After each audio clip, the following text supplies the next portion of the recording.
Let's see what the word, oh my God, the wordy one was amazing.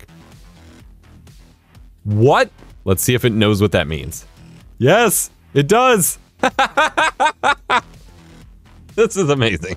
The best way to use AI is to make AI use AI for you. ChatGPT, especially with the GPT-4 update, is now the perfect tool to work as a prompt crafting master for you. For you to just have a general idea and maybe an image, a reference image that you want to use to build the image you want, and ChatGPT can be trained to analyze all of your feedback, build out multiple example prompts that you can then add and change iteratively with just minor tweaks, and then build you the perfect MidJourney prompt with incredible results. I've been using ChatGPT for a couple months now, and I've been learning to and mastering the ability to train individual chats. You can actually save different chats within ChatGPT. Train that individual chat to be a brain for a specific task. So for example, I trained one of my chats to be my FFmpeg brain. FFmpeg is a command line utility for encoding and converting videos and things like that. And with my ADHD and things like that, I've been using it a long time, and I have tons of scripts and everything that I've written, but remembering every little detail of them is tough. So I've trained it on the documentation, on the updates that it's received since GPT was trained,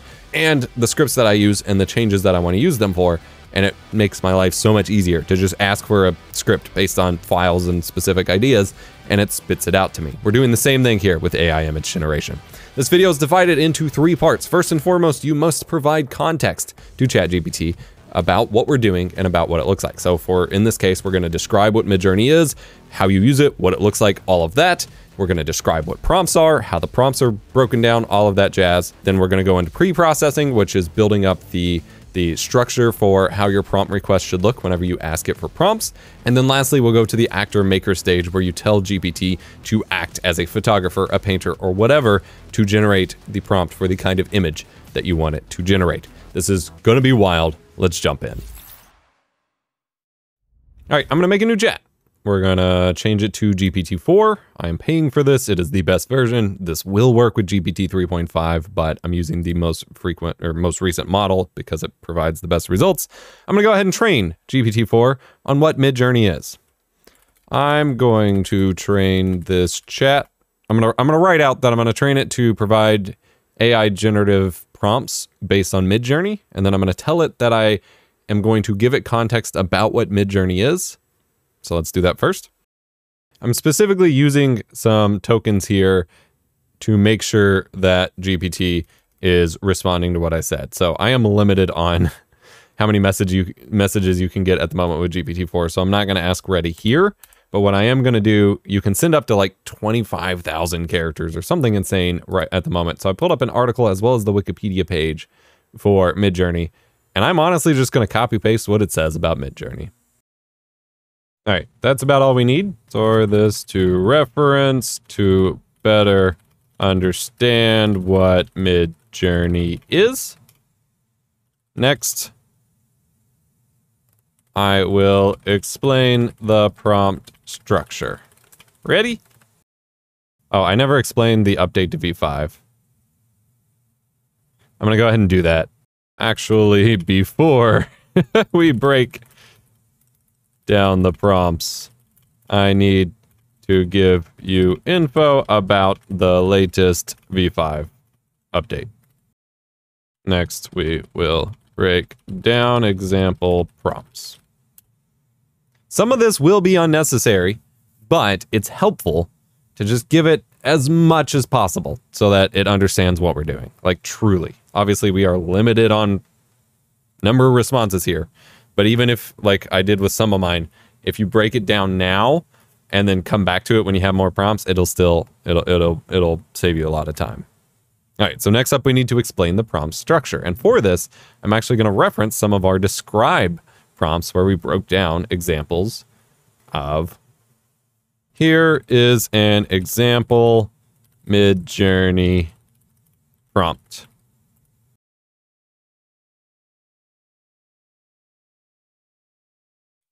Okay, so far, I told it, here's an example MidJourney prompt, and I pulled up one of the /describe prompts that we use to take from an existing MidJourney image. I explained that the link at the start was an image reference and what it would be used for, and then I said we get a plain word kind of description of what we want to see, so high texture quality photo of a biomechanical astronaut lying in a meadow of blue anemone flowers. We want that bit to be consistent. followed by descriptive elements, including cameras, lenses, time of day. I need to include that. Location, camera angle, time of day, that kind of stuff. Followed by just general aesthetic themes, as well as the aspect ratio parameter. I explained what that is, what the formatting is, and that we would be using different aspect ratios depending on what we are using. I told it to pull from anything it's already aware of, because that's what ChatGPT is already good at. And then I'm going to provide some examples. All right, so now I've provided examples of details like wide angle photo, close-up photo, cinematic lighting, all that stuff that we've listed before. I'm not going to give it everything. We're just going to start with this, and we will move on with example prompts as well. Consider doing this in multiple separate different chats if you frequently generate a lot of images within a specific category that differs from another. So like if you want to do, I don't know, a fine art painting style, or a anime style, or a sticker style, or a movie poster style, real estate photography style. If you do a lot of very specific styles and you want to keep those consistent, consider making separate chats specifically for, this is my real estate or architecture photography one, this is my sticker design one, and so on. You're going to have a lot more refined results if you try to keep them contained in that way. You'll just have to repeat these steps for each chat. All right, so the last step of the context that we are giving it is that I'm telling it when I ask for a prompt, I will provide example prompts to use as primers so that it has an idea of what relevance terms it could pull from or come up with, but it shouldn't be copying those prompts. The goal is to build more detailed, better ones. I'm going to send all of this information. I asked at the end understood, so that it will tell me that it has processed and stored this for later. It is now reiterating, back what I said so that I know that it knows. And now it's asking for more information, or we can start asking for prompts from here. Now we get into the pre-processing part. Each step, whenever you are providing ChatGPT with information or your prompts or whatever that you want it to call back to you later, remember to tell it to remember and store these things for later for you to call back. You can even give certain things names, as I'll show you in a moment. For the pre-processing stage, we're going to give ChatGPT all of the information about the prompt that we want to make, and we're also going to ask it to make a table. So we need to give it a table format. The table format that I like to use is called category labels, where it generates a bunch of different columns based on categories of descriptors. So you have things like composition, camera angle, whatever your subject's doing, what they're wearing or look like, if it's a person, and that applies, textures, details, cameras, lighting, time of day, those kinds of things, and then tell it how many rows you want to generate, and each one of those rows will be a new prompt. Then we can modify individual columns on individual rows, and it continue to create these additive prompts that build on each other. That way we can, keep iterating a lot more quickly. So in the pre-processing stage, you need to gather any reference images that you might want to use, and maybe go ahead and run those through the MidJourney /describe feature, the image to text feature I just covered in the last video, so that you can go ahead and get some example prompts, because you're going to want to provide some hints or some example prompts to ChatGPT for it to reference for the structure that you're going to use based on each individual image to get the best results. Oh my God, this Hulk posing as the Greek statue is amazing. Anyway,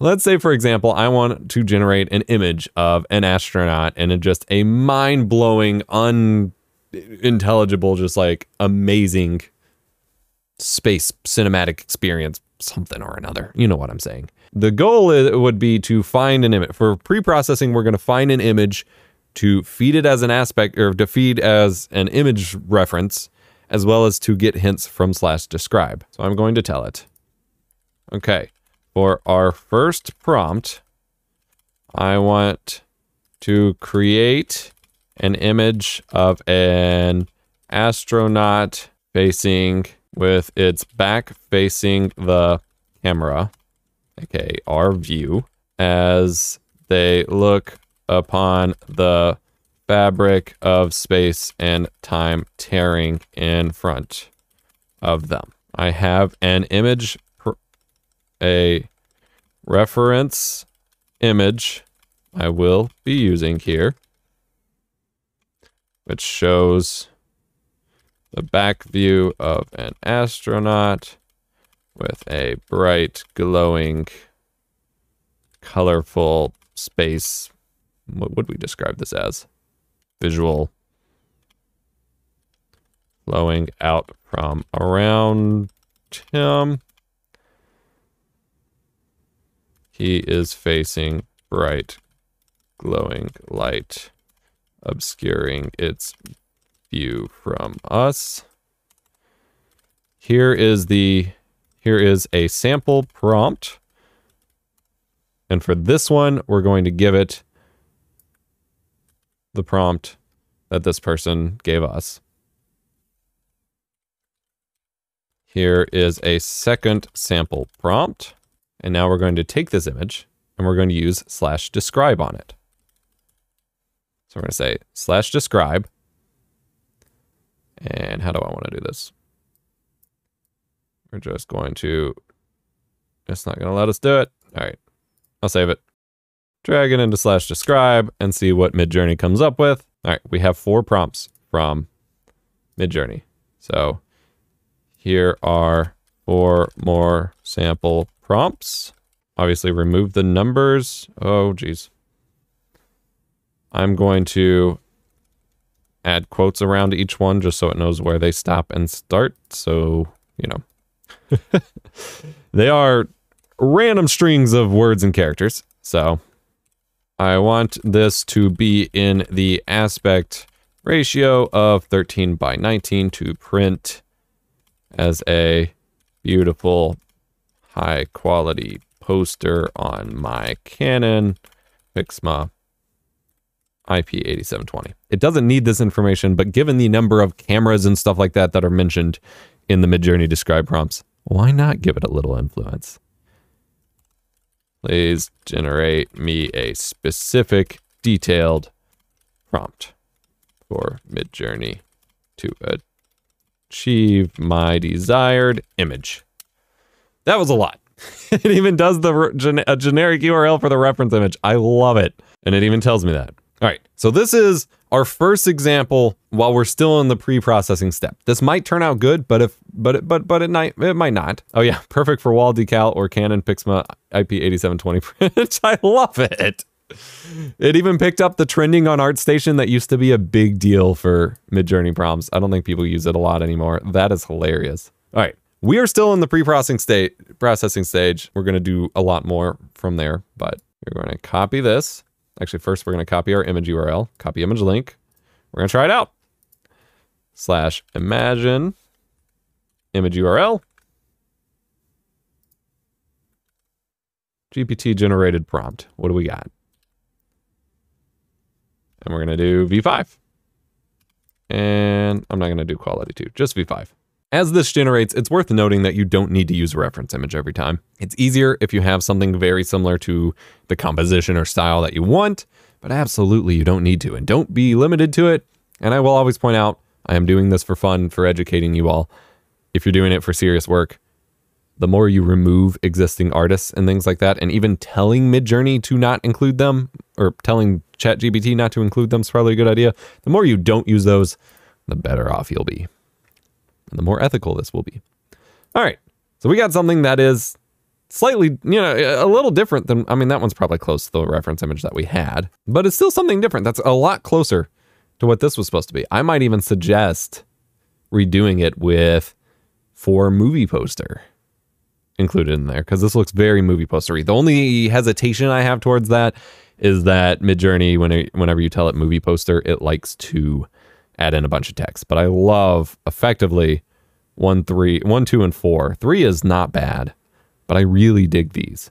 I'm not sure how I feel about that kind of swerving, although that one being angled a little bit more naturally is good.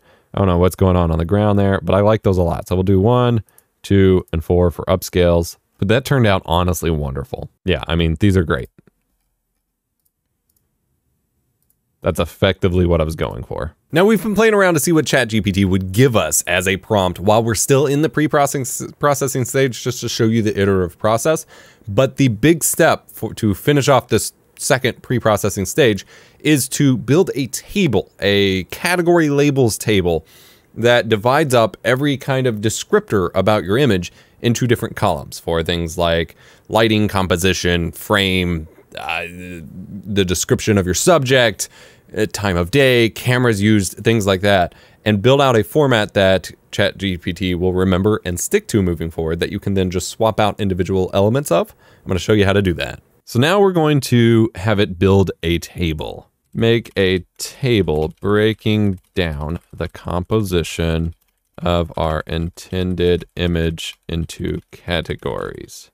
Example categories are composition, camera angle, style, subject, focal point, what subject is doing, what subject is wearing / looks like, where relevant, textures, detail, color palette, mood, time of day / lighting, location. What else we got? Make this table have 10 rows. First, generate this table as a generic table with no specifics and store it for reference for later. So this is how I typically do these kinds of things. Is I'm going to tell it to make a table, and then what you can do with ChatGPT is tell it to store it for later, and it will be able to reference and recreate this table. Store as prompt category labels table whenever I ask for that. Now it's going to make the table and it's going to store it whenever I call up a prompt category labels table, which is a mouthful. That is not exactly what I meant. I'm going to say stop. I'm going to copy the same thing.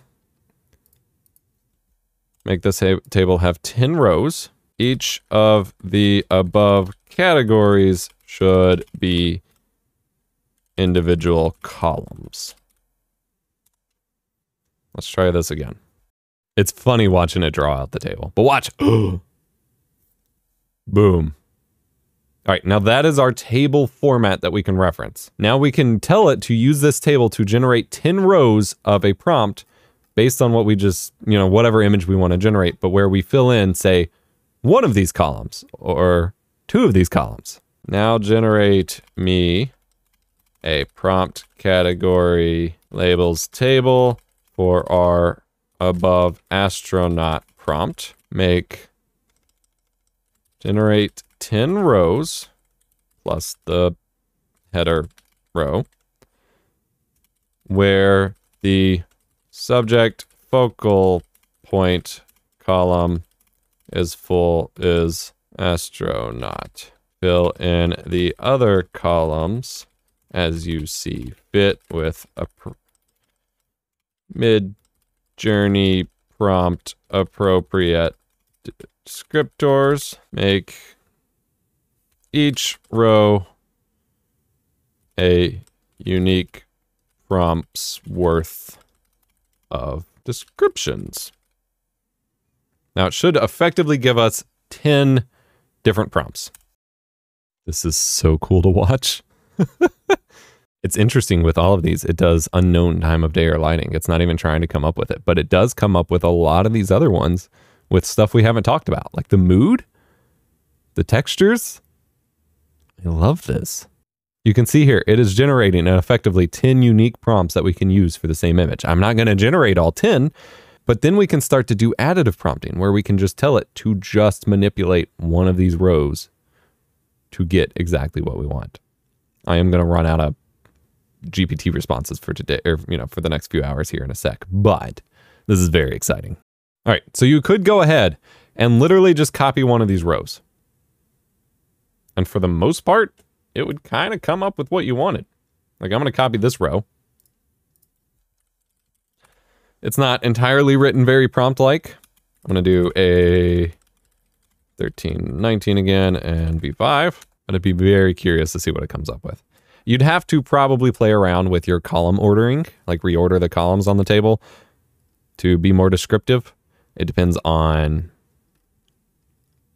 what we're doing here. But I really love the idea of the first one, which is probably the closest to that original prompt it gave us. Now, regenerate row 1, starting with center frame, but replace center frame composition with, actually center frame is right. I don't need to change that. I was gonna show you, but like, you get the idea. Honestly, I don't know that I want, I'm really in love with this description. All right, I'm gonna say,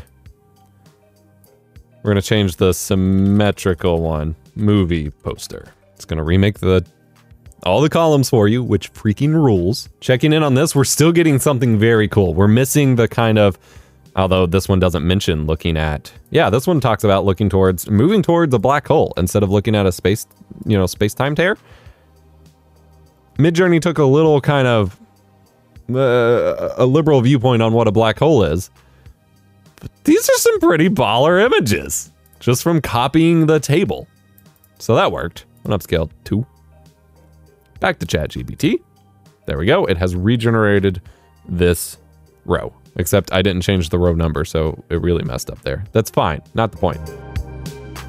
Now, act as a movie poster designer. You could tell it to act as a photographer, a painter, whatever. We are convincing ChatGPT to act as something else. I'm gonna say act as a movie poster designer and sci-fi film photographer, and use rich descriptive language to build an awesome MidJourney prompt based on this row 1 with aspect ratio 13:19. And I'm gonna add a note here. This is a tip for you if you end up in this scenario. We have an unknown category.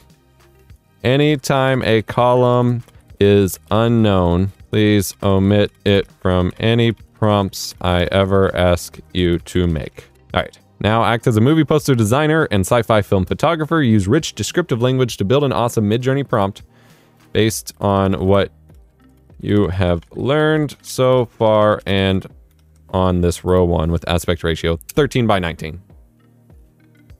So it's taken everything we've taught it about MidJourney, taken our entire category labeled table, and it's gonna build a prompt.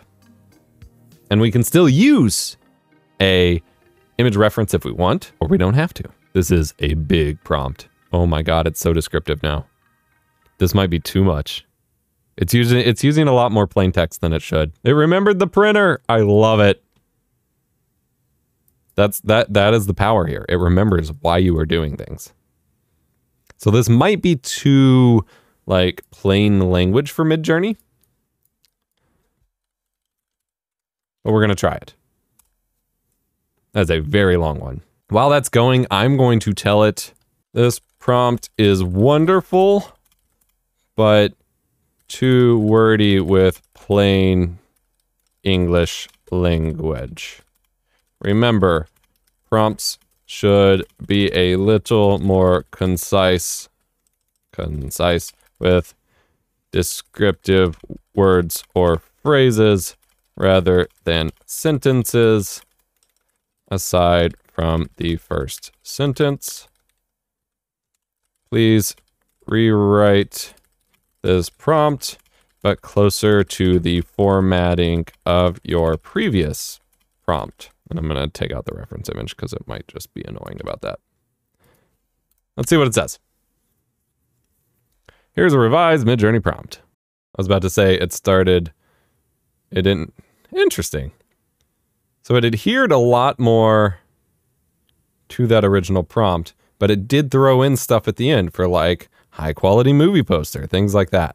It definitely fused these two a little bit, which is exactly what I wanted it to do. And you can continue to iterate that way. Let's see what oh my God, the wordy one was amazing. What? All right, we're gonna compare them. This is why you experiment, because theoretically, you don't want just tons of plain text sentences with MidJourney, but also sometimes it works. That was V5, right? Oh, that wasn't V5. That's probably why. We're gonna try it with V5. All right. Well, that was amazing. We're going to come back to it. I'm going to put the plain text one through here with V5. I keep forgetting to add V5. I should tell from now on, please add V5 to every prompt. I can just set my default. I don't need to worry GPT about that. All right, we're going to let these render real quick. I am so excited. Okay. So here is the V4 version of the super wordy image. which is pretty awesome. Like number 3 here is amazing. 2's a little cartoony, but I like.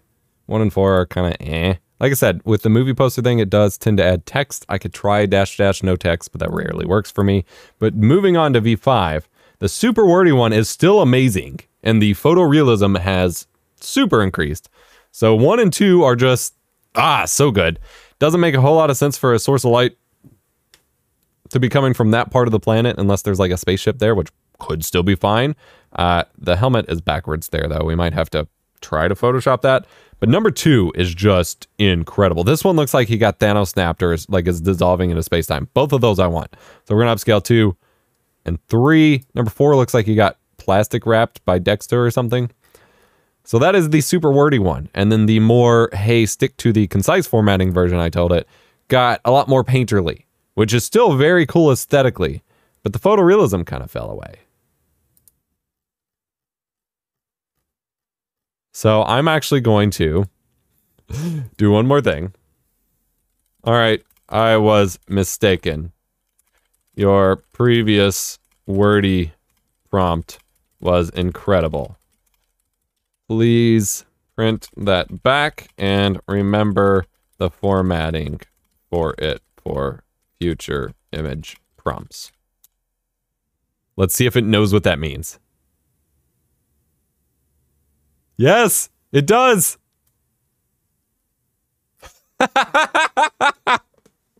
This is amazing.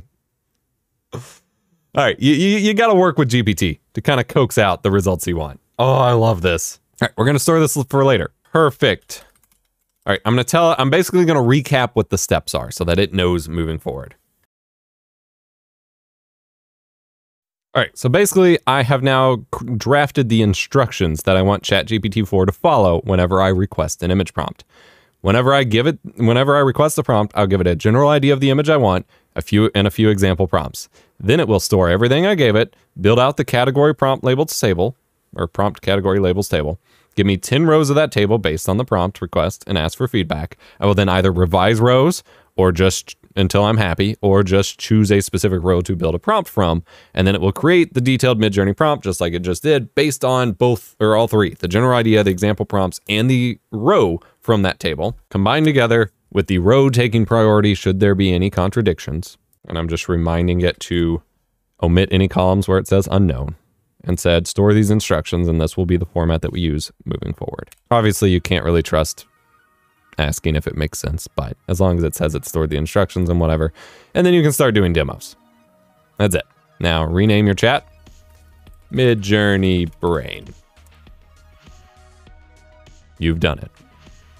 There you have it. It takes a little work to work with, and again, you are limited on GPT-4 messages per ever so often at the moment as server time is limited, but this has changed my life, both on my other side of work things and my AI art generating stuff, in a way where I can't imagine just flinging prompts at MidJourney and using up my fast hours ever again without running it through my now MidJourney brain that I've created here in ChatGPT. I hope you found this helpful. Let me know your secrets to your prompts or your GPT wizardry in the comments down below. And remember to be kind, rewind. If you are curious about learning more about MidJourney and you really want to master it, I have 2 options for you. I have a free beginner's course that I started around when MidJourney 2 to 3 was coming out. Still mostly valid, but needs a little bit of updating, but free videos. And then there is an ebook that is constantly updated, and it has like 200 pages almost of highly detailed, like individual styles, comparisons of each of the styles, and all of these things that I have a link for you to check out. It has a coupon. It's 99 bucks, which is an investment, but this is something they will keep updating and has just complete reference. It's a reference book effectively for MidJourney. Everything you need. I have an affiliate link to that in the description below.